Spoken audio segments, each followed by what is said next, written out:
Okay, we're here with Claire from Applied Movement. We're all the way out in, what's the area called? Oratia. Oreke? Oratia. Okay, so this is way out in the middle of the bush. Behind me, all I can see is trees and bushland. So really nice being out here in nature, really. So how long have you been out here? Been in New Zealand 4 years, and actually did start out west. Been here nearly 2. 2 years in this location. Yeah. So when you moved to New Zealand from the UK, and we'll go back to the UK story, but when you moved here, were you involved with this kind of industry as well then when you first moved here, or were you doing more physical therapy work? Or? So I came from the UK with an open book, really. Myself and my husband came to the country with a new start and a sense of what would we like to do, and I had reached a point in my career where I wasn't excited about traditional physiotherapy in terms of what generally it is seen as. And so I came over to New Zealand hopeful that I might find something that would float my boat, and whether that was actually working as a physio in a clinic with some good people, fantastic.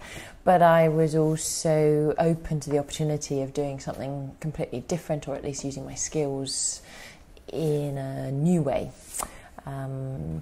So my husband got the job to pay our rent initially, so that I could spend a bit of time really researching. So what is the culture here in New Zealand around orthopaedic medicine, around rehab, around then into sport and training and performance, and really the opportunity for myself to spend a bit of time on myself. So that, and I guess I would then digress back into my history in the UK in terms of elaborating. Let's go back into that. So what kind of got you into the field first? I know you were a physical therapist, but even prior to that, your journey into the fitness industry itself. I think a number of things from when I was very young. I am personally someone who is hypermobile, so Ehlers-Danlos is definitely stage 2. And when I was a little girl, I was the little person that didn't want to rough and tumble, was very apprehensive about doing any physical activity that wasn't organised or that was potential contact. And I think as I got older, I recognised that was because I had a fundamental fear of I might break myself, which I probably would have done, because I didn't have the springiness and robustness possibly that other kids have in their sort of physical learning development of themselves. But I really did enjoy cardiovascular exercise, so netball and hockey, but I was too flexible to be very good at power stuff in terms of sprinting, so I was rubbish at athletics. And then I didn't have the endurance, sort of being so young as well as my tissue type, to be particularly good in terms of a long distance runner either. So in more my adult life, I have really enjoyed running, and particularly trail running, but certainly when I was little, I think, unlike most other kids, I was very conscious about my physical, or how do I move, and I really enjoyed the technicality of netball in terms of learning how to place my feet. And I couldn't shoot for toffee because that involves the sort of hand-eye coordination, etc., which it wasn't good. But that learning about myself physically and enjoying the feeling of being physical sparked my interest personally. And I think then the other influences around my mum being a nurse, and always seeing that there was such a reward around helping people and looking after people, and very early on recognising that there's a difference between active rehab or being a therapist to increase health, well-being, life, as opposed to just retaining it. So that led me into more the sort of field of some kind of therapy. Ironically, I felt that I wasn't clever enough to be a doctor, so I didn't go down the medicine route. I now recognise it's just a lot of hard work and a lot of years of commitment. Either, right? Well, yeah, that was found that out later. Definitely. But I'm very glad that I didn't head into the traditional medical route because, and I think I was something aware of that. It's actually the relationship in terms of creating that personal interaction with someone that as a therapist you glean, as opposed to just a 2-minute consultation and a quick prescription or surgery or what have you. So I think that's what led me into the desire to help people as in making a living, and then also that helping people in a physical way, and my own journey around trying to be the best that I could be physically led me to the formal education of, well, let's go be a physio, because I get to learn about all this stuff in detail. Kind of your first one that you were attracted to? Were you looking at other modalities as well? Kind of. I think it, rightly or wrongly, it was.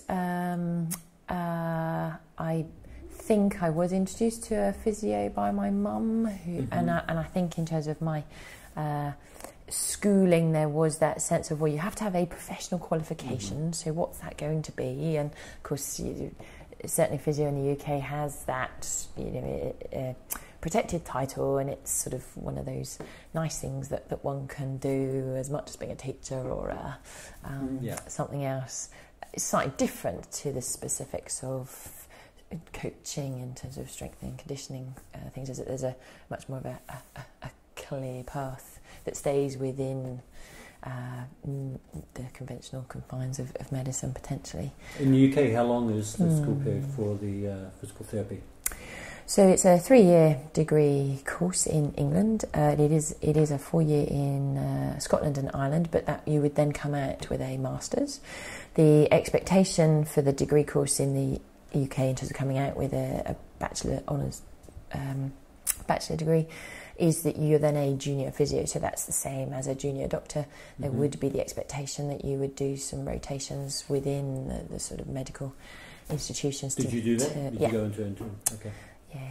Yeah. And how long did you do that for? Well, I retained working in the health service in the UK up until I left. So that was sort of full time. You were there. 7.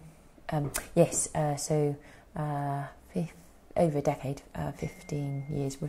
Started as a junior physio, doing all the different specialities. Quickly discovered that I didn't want to deal with ill people and the smells and the liquids that come with that, shall we say. I much preferred people who fundamentally they were well, but they wanted to be better, more well. There was a bit of them that wasn't working very well, so that led me to outpatients, and I then increased my experience and postgraduate qualifications from there, and alongside that was my journey in terms of trying to be the best that I could be physically for the things that I liked doing.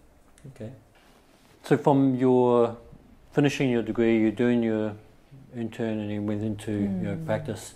What were you doing for your own fitness, health and training?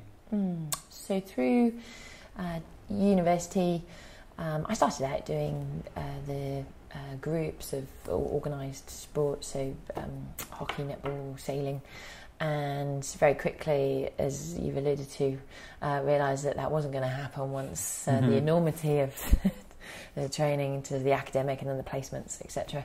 And that's what got me then into running. And I started just doing a little bit for cardiovascular, and it was the easiest free thing to do as a student. And I had the benefit of being in the north of the UK, Bradford, for my studies, and really enjoyed getting out into the countryside, and I think it was the combination of the two that sparked my interest in then more trail running. And that's really what I have always loved, and started on that slippery slope from no pun intended. Because I've done a few. Your 5 to 10k to then your half marathon to then, it's just a journey and it'll take a while, so why don't you take it a little bit further, so do a marathon and then a couple of ultras, and suddenly I've got a hook full of medals. That moving efficiently, moving well on a journey, it being out in the natural world has always been my prime objective, in terms of my being as physically capable as I can to do that. Secondary to that, a love of skiing, a love of the water, so free diving, seeing fishes as opposed to trying to go deeper. Was that one of the things that attracted you to come to New Zealand too, the outdoor activity? Oh, definitely. Yeah, it was one of the big attractions. Loved my background in the UK southwest. We had the benefit of being in a relatively large city with all the benefits of that, but then also relative to the coast, so I was easily able to get down onto the coastal paths and able to run as far as the eye can see on one side and the land on the other. But a pretty expensive life, considering that all I wanted to do was say free activity, and the weather really does have its not limitations. today's not a great example here, but in general it's a lot cleaner.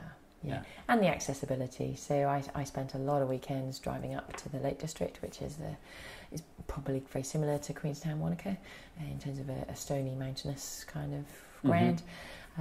But the cost of the fuel to get there and the accommodation, even if it was a backpackers, it all adds up. Whereas, here I now have one of the greatest trails in the country, quite literally 5 minutes away. Yeah. So is that one of the things that attracted this area too, was the fact that they had the trails here? Yeah. And the cost of living here is much cheaper than in the city anyway as well. Absolutely. Yeah. Yeah. Okay, great. So when you moved here and you were kind of we were talking at the beginning, discovering what you wanted to do, what kind of led you in this kind of direction then? What got you to where you are now? So certainly the in between, I rose through the ranks of conventional physiotherapy, became a senior in terms of musculoskeletal outpatient physio. From there, became an extended scope practitioner, which straddles that divide between being referred patients for a specific issue that a physio would normally be competent and trained to deal with, towards what a orthopaedic consultant would be diagnosing and advising or managing. So that transitional step up in terms of title gave me a lot of experience, a lot of extra training involved with that, and I really, really appreciate that time over 6-7 years where I was a non-inflammatory rheumatology specialist and then a musculoskeletal specialist, doing things like joint injections, referring for MRIs, ultrasounds, working alongside a surgeon and being able to list for surgery, minor surgery, referring back to a GP, in terms of being able to give them an idea of how to manage the patient going forwards. So I gained that sort of extra medical exposure and sense of confidence in my own, in being able to handle patients that were of a slightly broader background. And then I was also starting to work in a private practice, so I slightly reduced my hours within the health service and was working in a consultative capacity where I had a little bit more free rein to start to use my knowledge and my expertise, but in meeting the needs of clients in a little bit more of what felt to me effective way. It's still very much being clear about I'm working as what would be expected to be a physiotherapist in the UK, and meeting those expectations. But when you're the master of your own time, and a client is happy to spend extra time or to do extra things, then it gave me the opportunity to see that, well, broadening how you're relating to someone or what you're helping them with actually further either speeds up or increases their recovery or further development in moving better. So, but within the confines of the UK, I was very much a certain professional. And it may just be my experience, but in the UK, you are only the letters after your name and the insurance companies with which you're registered and the orthopod that recommends you. So I didn't really feel like I could step out and be something different and unique and special without a lot of difficulty. So coming over here, I already had that half hope that, well, maybe it's a bit more of a small country, innovative country, and perhaps I could do something that was a bit different. And quite literally, to start with, I really felt like I was making it up as I went along. So I had a couple of friends here from the UK who themselves were willing to be somewhat guinea pigs, and I really was probably self-condemning, but I prostituted myself out to anybody who was willing to give me a go. So it might be for a bottle of wine, or then later on, well, if you could, if you wouldn't mind giving me a contribution so that I can buy some books and further my education, great. And then slowly but surely, with that experience, learned what are New Zealanders like, what are the needs, how can I meet that. I felt like I had lots of expertise and potential, but if I couldn't communicate with them or they didn't see that what I had was relevant, then obviously I'm not going to be able to make a business out of it and pay my mortgage. So I took my traditional physio training, musculoskeletal knowledge, and started to think about how could I see people that were at the moment missing out in the current general system in New Zealand. Okay. So from you kind of discovering what you wanted to do, did you do any kind of other education after that? Once you knew where you wanted to go, did you do any supplemental education? You said you buying books and doing some self-discovery, which sometimes that's the best way once you have the foundation. Yeah. How did you go about that? Yeah, so certainly by the time we were leaving the UK, and from there to in first arriving, I had done a lot of research, really trying to find gurus, people, experts, professionals who were doing stuff that I felt was important and that I felt was part and parcel of the package or the service or the expertise. And sadly, I couldn't find one thing that I could then say, oh, right, I'm going to become a thing.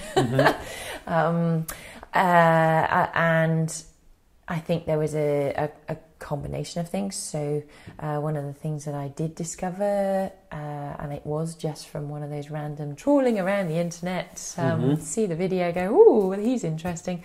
Eric Goodman, who's the founder of Foundation Training, which is now becoming more based out of the US. Yeah, it's California, actually. It is, yes. I think I heard just a little snapshot of an interview with him, and it was more, I was drawn to him and what he was talking about in terms of an essence, as opposed to he had a very organised strategy or product that I wanted to take on.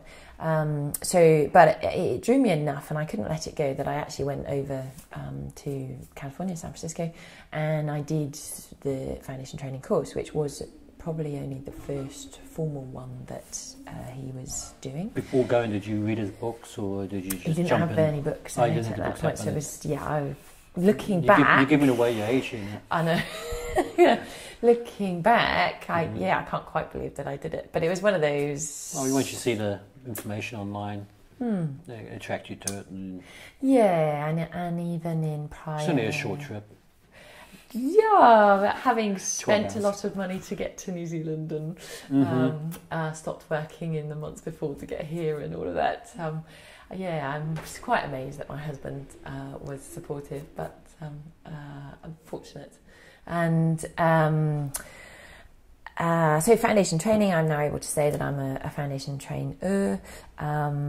And I heard, so for anybody that doesn't know what that is, it is a way of looking at the body being posturally able to hold itself, to be able to then apply it to whatever activity. So it's not a exercise thing in its own right.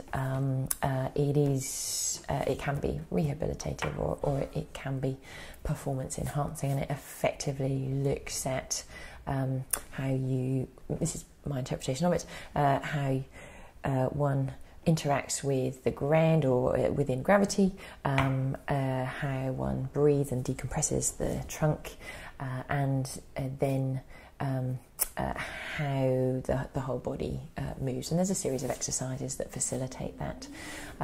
What I was able to do is to really get deep into the principles of, I was privileged enough to spend some time with Eric, and I actually went over again a year later. They did a training in New York, and spent more time there as a co-facilitator of the You decided to go all further to go to program. New York. Yeah. Those are my 2 trips to the US. Yeah. So I've seen a little bit of it. And I haven't... I can't believe you didn't come visit us in Santa Monica. If I'd have known, totally would have. I don't have a hugely close relationship with foundation training, so you really notice on my business card I'm still very much It's one of the tools in your toolbox. physiotherapist, but yes. And we'll link in the description too. We'll put down a link for them so people can check that out too. So they have a better idea what you're applying as well. So it was that foundation was a pretty good alongside base to start with, though. Yes. For exercise based, Yeah. So that it would be one sort of notable additional training. The postgraduate masters that I did gave me further insight, which was a while before, gave me further insight into manipulative therapy, which I could continue to do, and I appreciate that what it's given me is that sensitivity to the manual handling element of someone and physical cues and tactile prompting for them moving themselves. But I got to the point where I felt when someone can take it on for themselves, that is like giving someone a fishing rod as opposed to just feeding them a fish. And so I have always sought to be the practitioner that enables someone to go do it and fly and have that then tool for themselves for the rest of their life, applying it to whatever, as opposed to it's just for one problem or it's just for one particular activity that they want to do, or for a client to be dependent on me. So I had exhausted doing lots of gym kind of things for myself, trying to stay mobile but not get too big or not get too stiff. So I'm very much capable in lots of things, but a master of nothing. So I dabbled a bit in kettlebells, and I've dabbled a bit in lifting, and I've dabbled a bit in Pilates, and I've take do quite a lot of all different kinds of yoga but I'm very clear that I'm not an instructor in any of those. The benefit of that breadth partly is that I can speak the language of people that are specifically in those worlds, and that alongside then sports as well. So I have continued to enjoy the cycling, the running, not so much swimming, but in terms of being in the water. So my breadth of understanding around technicalities of mountain biking, of windsurfing, of skiing enables me to help clients who want to do those things. I'm not going to be the instructor of skiing, but I can give them the cueing and the insight from a movement point of view that then helps them to get what an instructor is saying for any given drill that they might do on the mountain or within any other sport. So really I use a whole lot of things from personal experience, from courses. I was very, very privileged to expose myself to lots of things whilst I was still in the UK. Everything from what was coming through at the time as a new thing in terms of fascial work, whether that was just rehabilitative thinking around fascial lines and fascial meridians, the whole and I did courses with Robert Schlepp, who has done a lot of work into then the using of fascial movement patterns through to something called Be Activated techniques by a chap called Douglas Hill, who is actually someone from Australia. New Zealand. He has visited, but he is African. South African. Originally a physio. We'll forgive him for that. Okay. What we'll do is before we get into the business side, we'll have a walk around and have a look at what you have here, and then we can sit down and talk about the business side and cool. etc. Yeah.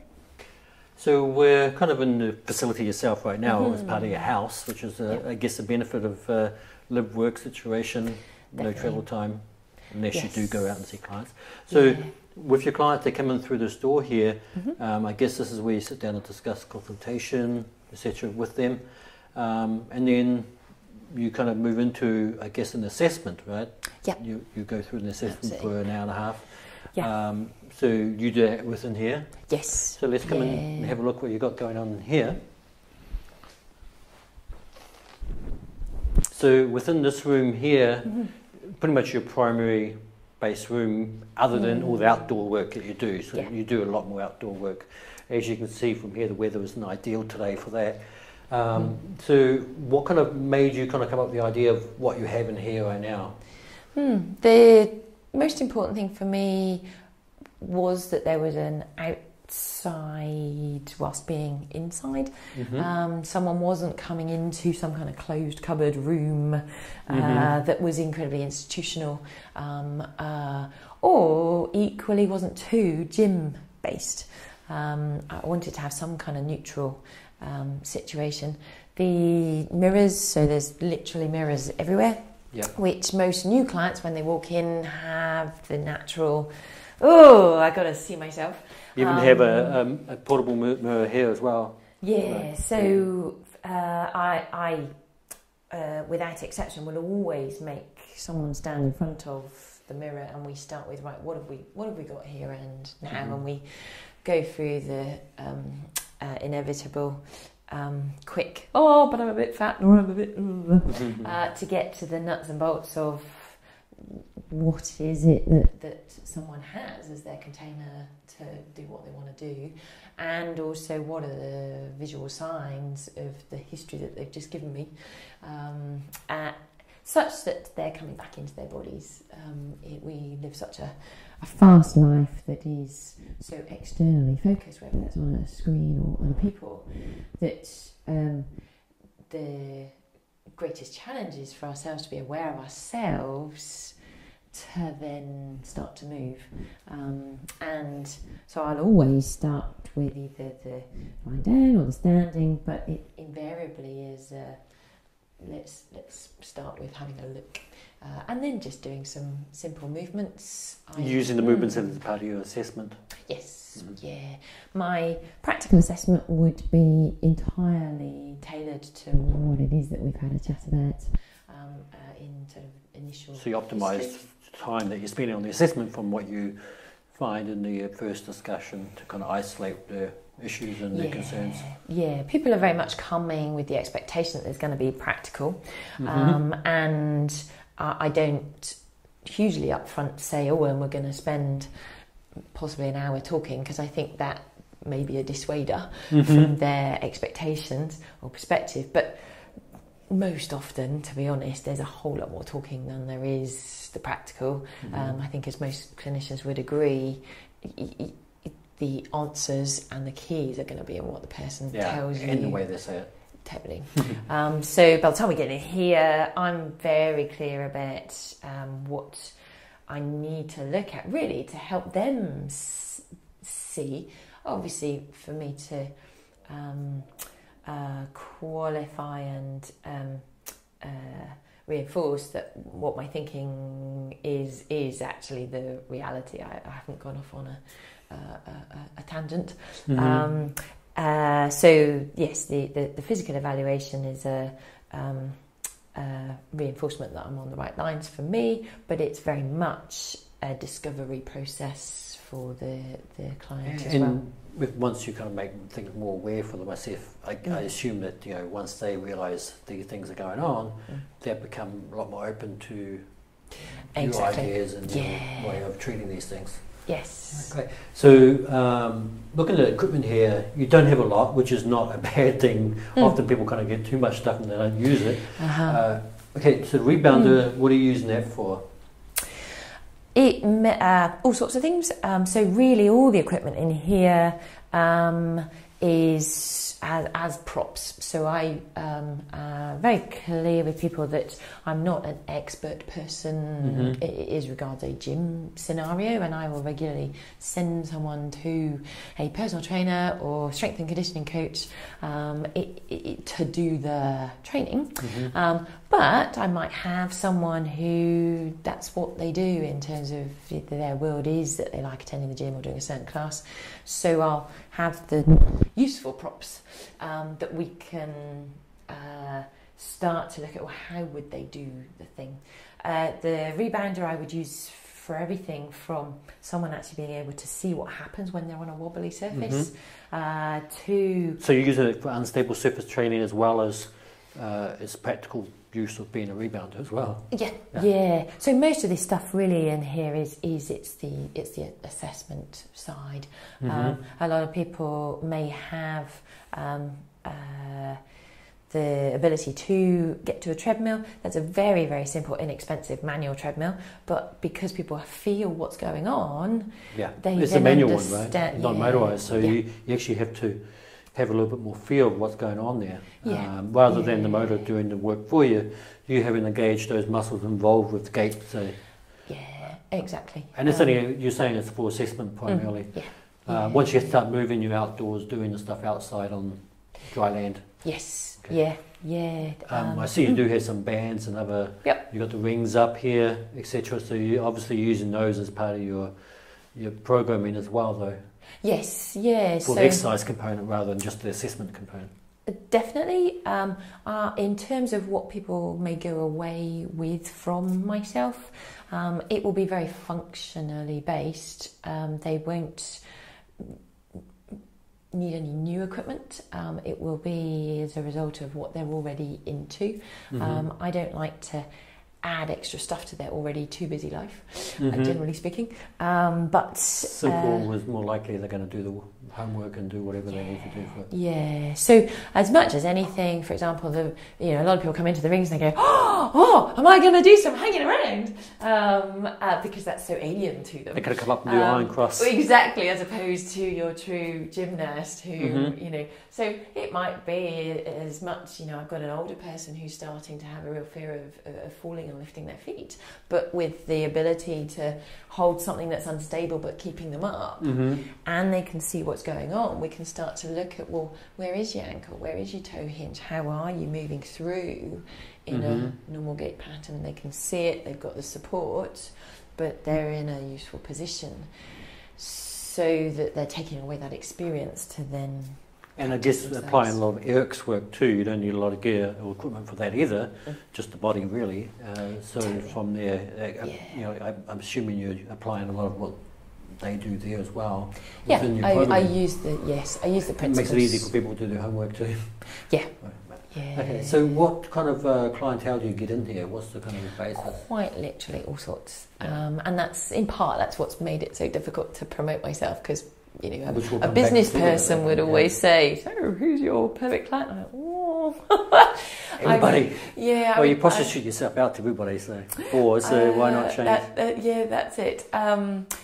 I see young people, so I have a parent that will come in and say, oh, little Johnny, he used to love running, but just in the last year he started complaining about this, that and the other, or now he just doesn't want to move, and I don't want to force him because he's complaining and the GP just said it's growing pains. So I would be able to accustom my assessment of my interaction with that young person.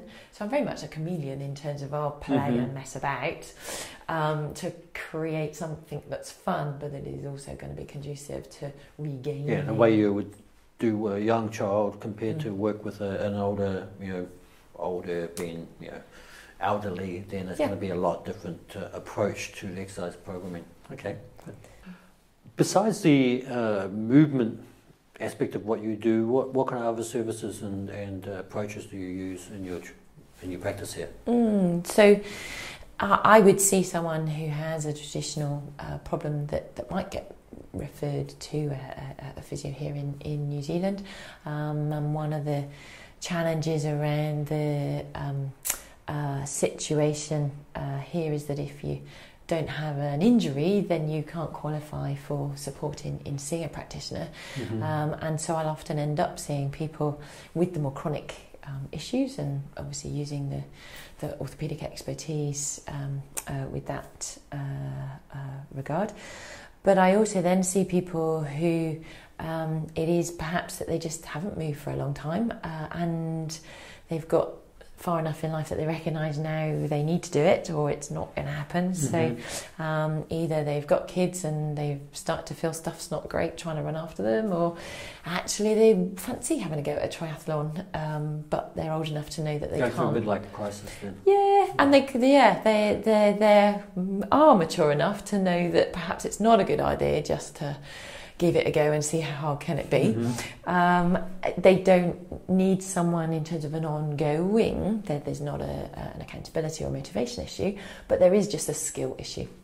And so I will assess that person in terms of their background. What did they do as a kid themselves? What did they do in their growing years? Because that will all influence, well, how quickly are they going to grasp the new skill that they want to do, the new activity. And I'll help them to get their body up to speed to be able to do the couch to 10k or the triathlon or the just general running around with the kid that a year ago they didn't have, and they were just behind the desk, and that looks more like movement education than sort of functional rehab exercises.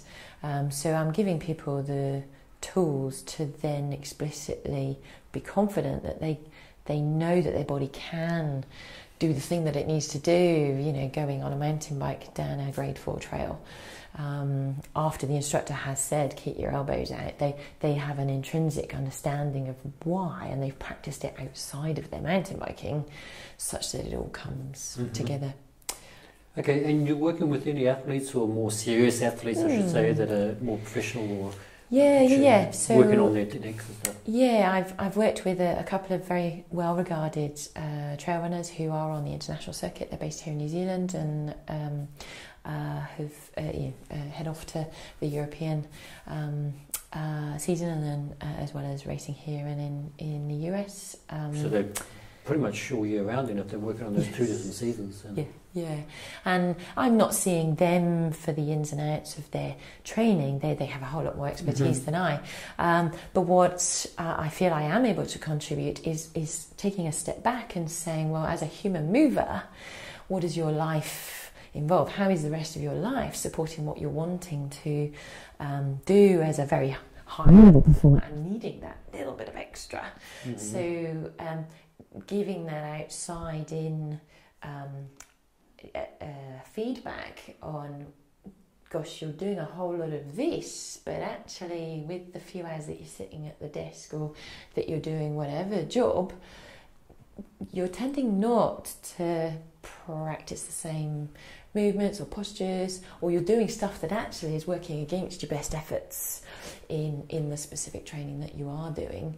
And in my practical assessment of those individuals, what I actually often find is that they've got so good at the thing that they do for their sport, the body's become less capable in a couple of other things, and that's now actually working against them, and hence they're not getting the numbers or the results. And they've got to think about life after this sport too. Absolutely, which is and I see an awful lot of endurance athletes who are much more aware of that.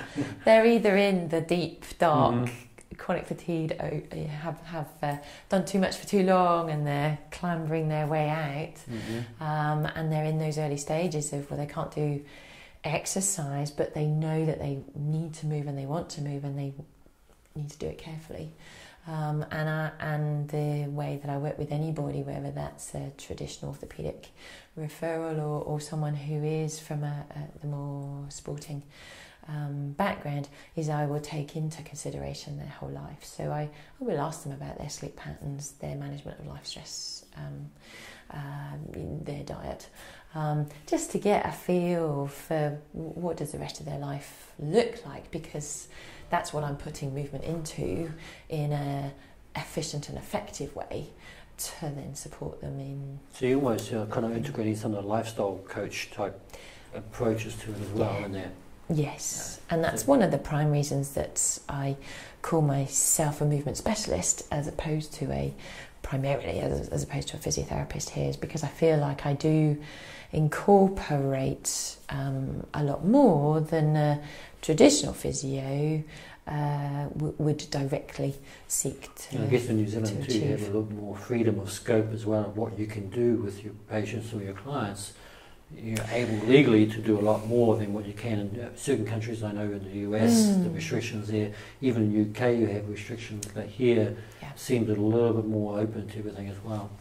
Yeah, exactly, and I'm hugely proud of my qualification as a physio and all of the other sort of postgraduate qualifications that I have as well, and I certainly call on those in terms of presenting myself as someone who has capability and competence.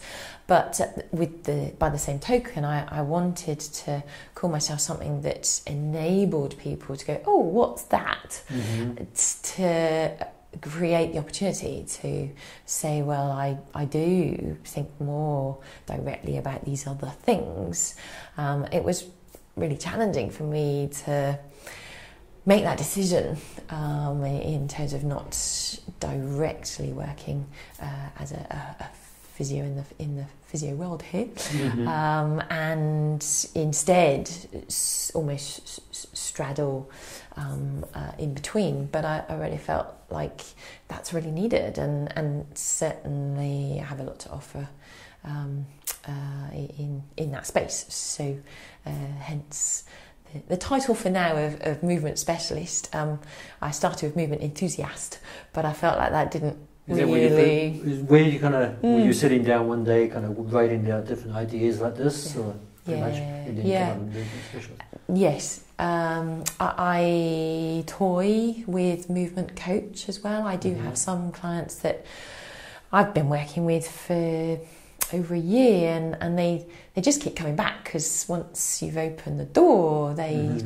are enjoying more and more and more, and they're doing different events. And so I've had the privilege of journeying with them to reach a significant level coaching of them through the process anyway. Yeah, and yes, again, in sort of half a toe in that coaching sort of coaching world. But the specialist always gets paid more. And in that regard, you see a coach as an ongoing journey, and primarily it's that continual accountability and motivation. And as the specialist, I'm also very happy to give my opinion, to give the input, and the person is totally at will to go off and do what they like with it. So I think there is definitely a bit of both, and it's really dependent on what the person is seeking, that I'll use a marriage of for their benefit, hopefully. Good.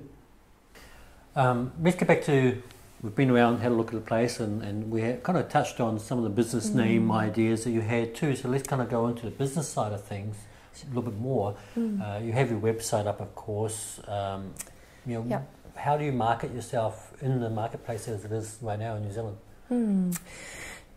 I think I'm just at the cusp now where I am confident in who I am, what I do, and relatively the brand that I'm putting out there in terms of applied movement.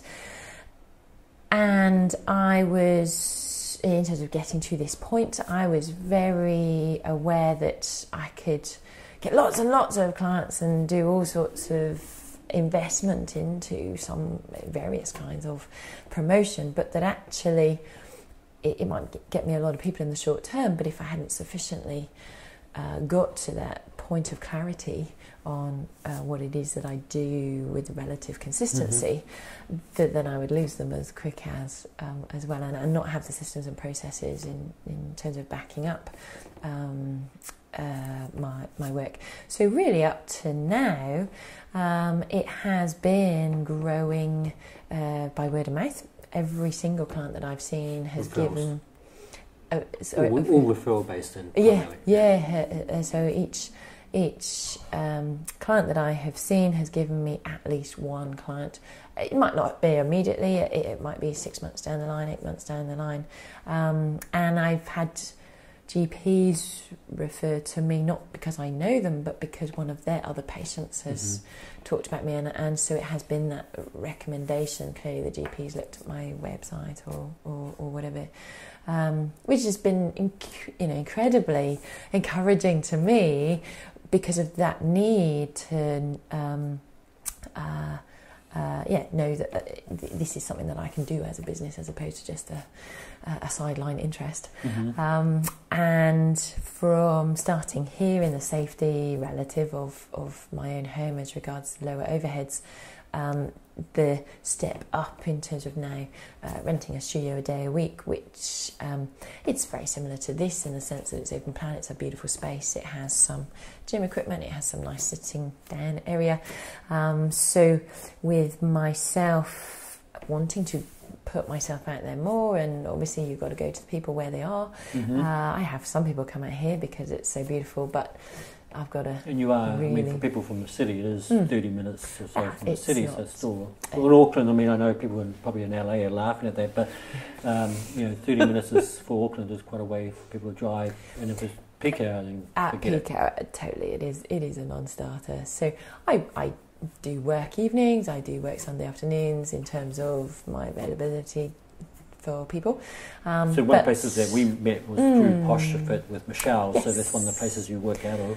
Exactly. Any other ones? Yeah. Yeah. So aside from that, I then work mobile, I guess you would say. So in terms of the balance between business and lifestyle, I've been very clear about being able to work in places that I get to play in as well. So one of the ways that I have put myself out there above and beyond just the client word of mouth is being seen at events and getting to know race directors of different events. Networking. So, yeah, old school networking, which is probably the most efficient way. Yeah, so I've done. I've done a lot of events. So obviously, primarily trail stuff. I've done a couple of biking events. When we first got here, I pitched up and did the K2, which is probably one of the hardest road rides over in the Coromandel. And it was enough for people to go, oh, well, she must know what she's doing, because she's not a road cyclist, but she can step up and move well enough. I mean, I can't say that I did it in amazing time, but doing an event that you're not actually, specialised for. Quite literally getting around the K2 200 odd K, very huge ascent descent of a ride. Being around and about social groups that are doing physical activity stuff. Sure, I'll always wear a T-shirt that's got my brand on it, but it'll then be, Do you find that very good? Picking up yeah, definitely. And it's part of all your branding image as well. So you have the design and that. Is that you use that across the board on everything you have? Yeah. So it does. It's I got to that conclusion that it's very simple, but it is. It does stand out too. Amount of quality about it, and really in terms of what I'm seeking to put out there from a business point of view, in terms of my product or service, is that I'm not cheap, but you are going to get a huge value for that, and so the branding as such hopefully reflects that. And so yes, I visit Rotorua regularly, and I've got a group of clients down there, and I have cultivated a relationship with a couple of therapists, hands-on therapists, who actively refer me to their clients because they have a win-win. They are helping the client from a hands-on point of view to move better, but then the client is actually moving better because they're gaining the skills. And as you would know, Rotorua happens to be an awesome place to go play physically. We're going to be going soon. Oh, brilliant. So the best place to, outside of the Southland, to trail run, mountain bike, swim in the lakes, etc. So I get to play down there, and I get to do those activities with my clients down there as well. And as mentioned very briefly, I also have Skype clients, because as so much of what I do is verbal cueing and personal experience in the first person, looking at themselves. I can do that on a screen. So I have clients in the UK, Africa, Switzerland, and the South Island. So it's not your traditional online training that you see, traditional personal training online. Absolutely. You're actually doing a FaceTime or Skype with them, and then with the video actually just talking about their movement and their aspect of virtually doing exactly what I would do there. Sure, I would prefer to see them face to face and to be able to give the extra tactile cues, but what it does give me is the opportunity to maybe see someone once in terms of doing the initial assessment. So I've had people travel up from Hamilton or National Park to see me, especially now that I have the Central Auckland base, for that initial, but because I'm so familiar with them from that, and vice versa, we're both perfectly happy to do something over Skype, which then means there's no travel, there's no wasted time, but they can still progress in their... They get that one-on-one approach to that whole kind of almost literally hands-on, but virtually hands-on. Yeah, so they're a runner that want to run. Clearly, I'm not going to be able to see them outside running long distance on Skype, which is what I may do if I'm running alongside them in Rotorua. But you could have a friend run along with them. They might send me some video and that's a great extra. But themselves, in the comfort of their own lounge with a prop-up mirror, I can be talking about the spiral through the trunk and the arm movement and the toe hinge or whatever, and they are practicing that in that consultation, and I've then given them some specific drills or cues that they go and practice out and about, and then our next session they would come back to me with the outcome of that. So I know you work with some people overseas on that too. So kind of how popular, how big a part of that business is from the online compared to the hands-on here? Yeah, definite minority at this point. And could go either way in the future. That it is somewhat antisocial with time differences, but it's also convenient. So it's probably about 30%. Okay. With the rest of your marketing, I know you, as you say, you've been building that system and getting all those things in place. You've just kind of started towards a journey of kind of more marketing yourself a little bit more. So you've gone to networking events where you can actually give people maybe a card. Do you still use a business card?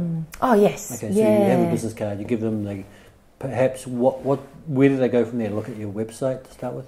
Yes, so part of the journey I felt I needed to do to be a credible business to put out there was gain what I would call the stories. So see enough clients that truly feel they've been benefited by seeing me and are willing to give something of that. So I've over the time picked out a couple of the stories or testimonials, you'd call them traditionally, that people have given back to me, and so I can then point someone to my website and say, hey, I can spend all day explaining what I do depending on the person in front of me, but here are some stories that will just give you a little bit of a snapshot into what I did for those individuals, which gives you a better breadth of the variety of different things that I can help and how I work.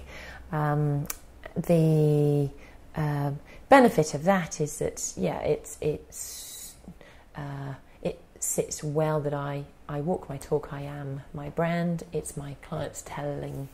And you give the full detail. You give your story as well. Yeah. Probably a little bit more detail on that. Yes. But, I think it was Michelle actually from Posture Fit was actually saying too that she uses the idea of storytelling to market rather than trying to just blanketly advertising. That storytelling does work a lot better than traditional kind of just poster marketing. Yes, I think so, definitely. So what kind of platforms do you kind of put that out to? And you have it on your website. Do you use any other social platforms to kind of do any marketing at this point, or is it something you're looking at? That's it's really what I'm looking at now. I personally, obviously coming from a background of being a clinician, working in an institution, absolutely zero background in business, running a business, and the marketing. Well, at least to make it simple in New Zealand for you. Yes. It's just the marketing aspect is never simple anywhere, I think. You just got to find out what the market suits and stuff. So that's your next journey, I guess, is looking at social media and other aspects. In a more strategic way, yes. So certainly I maybe a year ago set up the Applied Movement Facebook page, but that's been incredibly ad hoc, and to be honest is an extension of my personal page, which I felt happy to make that relatively a personal and professional page. So sure, my family etc will comment and my personal page is my whole life, but because I am my brand, I'm very happy for you've got to be a little careful when you post those sometimes there too.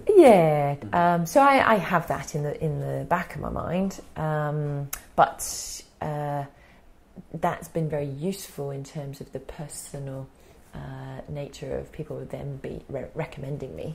I've had lots of tags on then external pages, Facebook wise, and just at this point recognising that I can be more strategic with my applied movement page. But again, I think it's sort of my prime focus is getting alongside other professionals or practitioners or people that are like-minded but in a different industry. So I've had a few people very interested in me doing a blog on their site, or just doing it similarly but for their own benefit, some kind of snapshot of this is what Claire's doing and then this is what that company is doing as regards something inorganic, or because it's all part of being well, healthy, flourishing. So what I'm hoping to do, and actually stepping into the Posture Fit studio and working alongside Michelle has been fantastic, because there is that co-referral and getting alongside other hands-on therapists that refer to me, other manual therapists in terms of osteopaths, chiropractors, orthopaedic surgeons. I do feel that they understand the potential of what I can facilitate for certain clients, whereas it's a lot harder for me to sell myself directly cold to the general public. Yeah, like a cold sell compared to someone who's actually already been referred, or as you say, referral from client or referral from professionals and other professionals. And I guess the central location of Posture Fit also gives you that location within the city, and then you have your out in the west here, your location out here. So it gives the opportunity for people who would not normally come out this far to come and see you in that location. And some ongoing clients that were primarily Skype previously, unless I was travelling down through to Rotorua. That they are able to get to central Auckland in an hour, whereas they wouldn't have really thought about coming so far out this way. So certainly having that central base has really given me partly the push, but also the enthusiasm to more actively promote myself in a business-like way. And I guess it's always good to discuss new ideas and kind of see new ideas as well with other practitioners and what they're doing, and exchange different concepts of that. Yes, and that's now also what I'm very aware of, being something of a unique service as far as I'm aware, looking around certainly in New Zealand so far. And historically being a healthcare practitioner, I am constantly checking on myself that I'm still working within a scope of competence, and that I am working safely with clients, and being the best that I can be for the fee that they're paying, rather than well-meaning, but actually they should be seeing somebody else. And so I'm really aware that I need to be interacting with other professionals, and be that still in the medical arena, the rehab arena, the sports arena, and then the other things that I'm on the edge of. So the life management, lifestyle coaching we're talking about before. And even the nutritional side. So I've instigated relationships with people that I have thus far found in New Zealand being at the cutting edge of those things, such that I have people I can ask about stuff, and be assured that I'm getting the best answers that I can, but B, that in collaboration they're asking questions of me, which is necessary to keep yourself real. Great. Well, thanks for having us out here, and we'll hope we can kind of maybe get together, maybe even in Queenstown we can get together again and do really another awesome chat. Any excuse to get down there. It'll give me a good excuse to come down, and we're going to go out and have a look at this wonderful bush out here. Okay, cool. Thank you.